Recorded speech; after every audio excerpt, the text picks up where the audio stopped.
જી મારું નામ ગુલાબભાઈ હીરાભાઈ ચૌહાણ, રહેબારી, તાલુકો દેવગઢ બારિયા, જિલ્લો દાહોદ. મારી છોકરી 17 વર્ષને 5 માસની હતી અને અષાઢીના શૈલેષ નરવર એ ચોરી ગઈ હા અને ત્યાર પછી મેં ફરિયાદ કરી પણ તો ફરિયાદ મારી નોંધતા નહોતા હા પીપલોદ પોલીસ સ્ટેશન.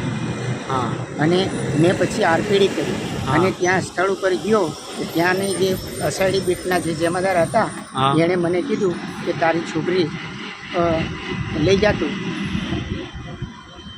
અષાઢીના બીટના જે જમાદાર હતા હા એણે ત્યાં સ્થળ ઉપર મેં પૂછપરછ મારી છોકરી માટે હું ત્રીજા દિવસે મને ખબર પડી કે આ છોકરી ક્યાં છે. તપાસ કરતા કે ભાઈ અષાઢીમાં શૈલેષ નગર નામનો માહિતી મળી કે ભાઈ એ છોકરો લઈ ગયો છે એવું સમાચાર મળી. ત્યાં ગયો તો એ લોકોએ મને કીધું કે ભાઈ આ છોકરી છે ને આપી દેવાની. તો મેં એમની માંગણી કરી છતાં ના આપી. તો ત્યાં અષાઢીના સરપંચ રતનસિંહ સરપંચ ખરો ને એણે ફોન કરીને પોલીસ મોકલી મારા પર.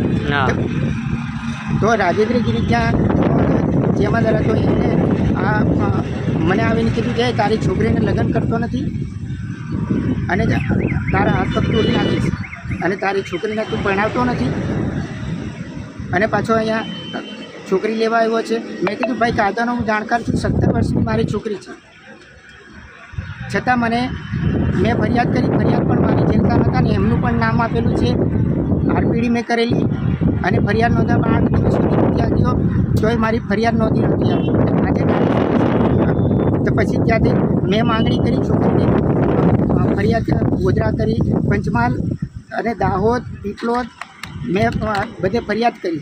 છતાં પણ મને મારી છોકરી માંગણી કરી છતાં મને આ લોકોએ મારી છોકરી તમારું પીપલોદ પોલીસ સ્ટેશનમાં ફરિયાદ લેવામાં આવી હતી જે તે ટાઈમે? આ લોકોના આ લોકો જે ફરિયાદ હું નોંધાવા ગયો ને તો કેટલા ધક્કા મને ખવડાવ્યા ત્યારે મારી ફરિયાદ નહોતી. પણ નોંધેલી તો ખરી ને પીપલોદ હા, પોલીસ એક જ જણની ફરિયાદ નહોતી, મારા કયા મુજબ નહોતી. કારણ કે એ લોકો આરોપીના તરફમાં હતા બધા. મારી આ પિતા તરીકે એક 17 વર્ષની બાળકીને હું કાયદેસરનું લગ્ન કરી શકતો જ નહોતો. કેવી રીતે હું કરું? કાયદાનો જાણકાર હોવા છતાં મને મારી એકની એક દીકરી પ્રિયંકા કે એને હું કેટલો દુખીએ છું. તો પછી એફઆઈઆર કર્યા પછી શું કર્યું? એફઆઈઆર કર્યા પછી એ લોકોએ 1 મહિના સુધી આ 3 દિવસ તો રતનસિંહ સરપંચના ઘરમાં રાખી. ત્યાં ફરી પાછી સીપીઆઈએ પણ તપાસ કરી એના ઘરમાં. છોકરીએ કીધું 3 દિવસ મને આ ઘરની અંદર રાખી છે. પાછું મને એ પણ કીધું કે પપ્પા આ બધા કપડાના બધા મૂકી દીધા છે, આ રૂમની અંદર કશું જ નહોતું મને જ્યારે અહીંયા રાખવામાં આવી ત્યારે, એવું પણ મને કીધું. અને ત્યાર પછી એ છોકરીને 1 મહિના સુધી 3 દિવસ રાખીને મેં એફઆઈઆર કરાવવાની વાત કરી. 8 દિવસ સુધી મારી એફઆઈઆર નોંધી નહોતી. મેં પછી છે કે ઉપર અરજીઓ મોકલી, આરપીડી કરી. ત્યાર પછી એ લોકોએ મારી એફઆઈઆર નોંધી હતી. એક જ જણનું નામ લખ્યું. કારણ કે પહેલાં ત્યાંની અષાઢી બીટનો પોલીસ રાજેન્દ્રગીરી અને મેં એને પૂછ્યું ભાઈ તને કોણે કીધું? તો હું મારી છોકરી લેવા આવ્યો છું તો તું મને એમ કે 2-5 લાખ લેવાની હોય લઈને જતી રહે એમ કે, નહીં તો તારા હાથ પગ તોડી નાખીશ ને પોલીસ સ્ટેશનમાં જેલમાં ઘાલી દઈશ એવું મને ત્યાંની પોલીસે કીધું. પછી મેં કીધું ભાઈ મારી દીકરી આપી દે, નહીં તો હું કાયદેસર કરીશ, મારી છોકરીની ઉંમર ઓછી છે. છતાં પણ મારી કોઈ વાત ધ્યાનમાં ના લીધી. પછી મેં કાયદેસરની આરપીડી ઉપર મોકલી અને બધે મોકલી. ત્યારે 8મે દિવસ કેટલા પોલીસ સ્ટેશનના ધક્કા ખાધા તો હજી મારી ફરિયાદ એક જ જણના નામે લખી. તમે કયા પોલીસ સ્ટેશન પર ફરિયાદ નોંધાડી હતી? પીપલોદ. પછી શું થયું? ફરિયાદ નોંધાડી પછી શું કર્યું? પછી એ લોકોએ મારું કોઈ પણ પ્રકારની મારી વાત સાંભળી નહીં. મેં કીધું આ પોલીસે મદદ બધી કરી છે. રતનસિંહે 2 વખત તો પણ પોલીસે તો પકડ્યા તો હશે ને આરોપીની મદદમાં હતા. 3 દિવસ સુધી રતનસિંહ સરપંચને ઘેર આ સગીરને રાખી. અને પછી તમે એફઆઈઆર કર્યા પછી કે આરોપીને પકડવામાં આવ્યો હતો કે નહીં? આરોપીને પકડે કઈથી 1 મહિના સુધી આ લોકોએ ભગાડી. આરોપીને પકડ્યો નથી જે તે ટાઈમે? ના પકડ્યો ને એને. પછી એને પકડ્યો ને ભગાડી દીધો. 3 દિવસ એને ઘર રાખી અને મને છોકરી નહીં આપી. પછી મેં કાયદેસર કરી, મેં માંગણી કરી ભાઈ ઓછી ઉંમર છે છતાં પણ મારી કોઈ વાત ધ્યાને લીધી. છોકરીની ઉંમર કેટલી હતી જે તે ટાઈમે? 17 વર્ષ ને 5 માસની હતી. પછી એ છોકરી કઈ મૂકી પછી પછી એ છોકરીને એ લોકો 1 મહિના સુધી બગાડી અને મોડાસા લઈ ગયા ને કઈથી કઈ એ લોકો લઈને ગયા અને પછી એ લોકો બારિયા કોર્ટમાં લાવ્યા ત્યાં મને બોલાવ્યો તો હું ત્યાં ગયો તો છોકરીએ એમ કીધું મને બીજું પૂછ્યું જ નથી, મારે પપ્પા જોડે જવું છે એમ કરી મારી જોડે આવેલી. મારા ઘરે 2 મહિના રહી. પછી છોકરીને મારા ઘરે રહ્યા પછી છોકરી શાંતિથી રહેતી હતી. ફરી પાછા આ લોકોએ જે આ ચોર હતો શૈલેષ નરવત એ ફરી પાછા ઉપાડી ગયા. હું બહાર ગયેલો હતો, પીપળોદ ગયેલો હતો બજાર, ત્યાંથી હું મોડાવ્યો હતો કે છોકરી આમ ત્યાં પેલી બાજુની ગાડીઓ ત્યાં સામે તો નદીની ધેડથી પેલી બાજુ ગાડી નીકળતા જોઈ અમે કે ગાડીઓ 2 ઉપડી એમ તો છોકરી નથી. તો આ લોકો ફરી પાછા ઉપાડી ગયા અને પછી થોડી વારમાં ચારે બાજુ મેં તપાસ કરી, પાછી છોકરી ક્યાં ગઈ. પાછી સગીર વહી નહીં જતી, ઓછી ઉંમરે જતી અને કે 18 વર્ષ પૂરા નહોતા થયા અને ફરી પાછા બીજી વખત લઈ ગયા. તો પછી ત્યાંની પોલીસ આવી કે તારી છોકરી એમ કે સાઈડીવાળા મૂકવા આવેલા એમ. તો મેં કીધું લે એ તો પૂર્વ ચોર છે, સાઈડીવાળા તો પૂર્વ ચોર છે અને પાછા મૂકવા આવેલા તો તારે ભાઈ કાયદેસર એની કરો ને. આ તો કોર્ટનો મામલો છે, ચાલુ કોર્ટની અંદર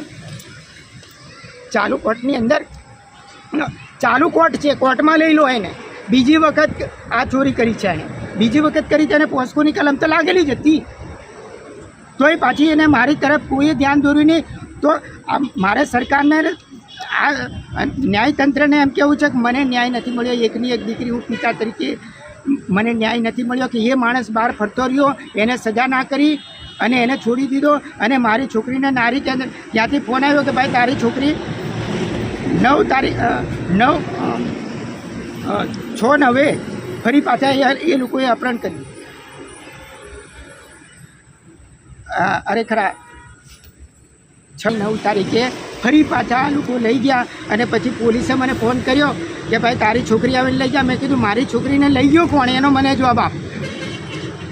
આખો પીપળોદનો સ્ટાફ ત્યાં આવ્યો હતો મારે ઘરે, મને ધમકાવ્યો પાછો કે તારી છોકરી આચવતો નથી, હું આચું અને મારી છોરી હરાડવાને નહીં, એને લઈ ગયો કોણ પાછો કે આ સાઈડીવાળા મૂકવા આવ્યા.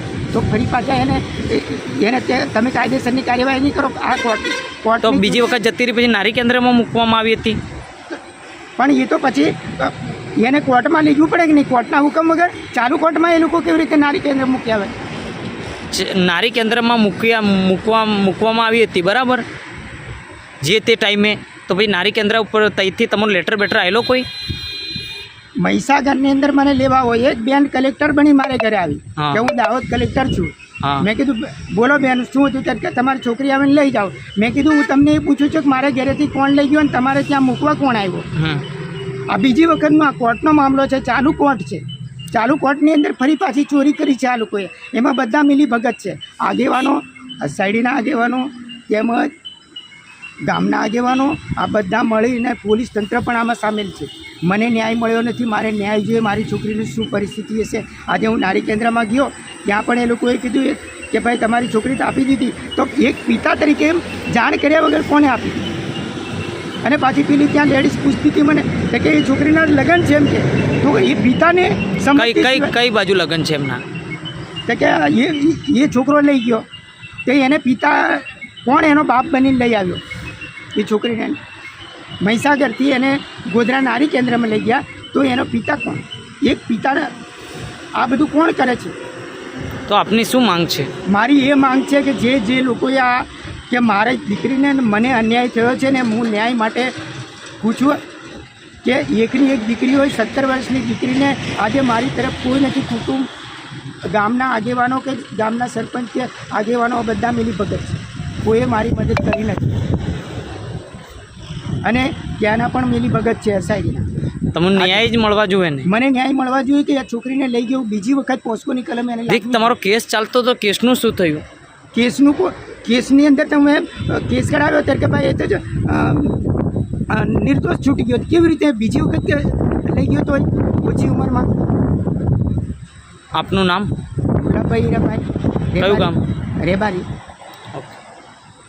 કે મને અન્યાય કે હું તો ભગવાનને વિનંતી કરું છું કે મારી દીકરીને જે મારા ઉપર જે અન્યાય કર્યો છે કે પિતા તરીકે મેં એને ભણાવી ગણાવી અને મોટી કરી 17 વર્ષ સુધી મારી છોરીને મેં, અને એકની એક દીકરી છે મારે 2 છોકરા અને 1 છોકરી છે. ઓકે ઓકે સારું.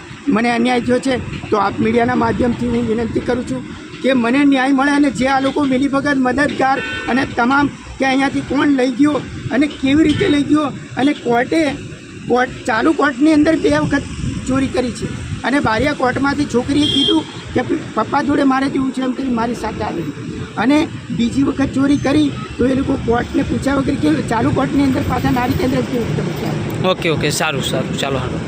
સમાચાર જોવા માટે ગુજરાત ડિવિઝન ન્યૂઝ ચેનલને like share subscribe bell icon press button દબાવવાનું ના ભૂલશો. ધન્યવાદ.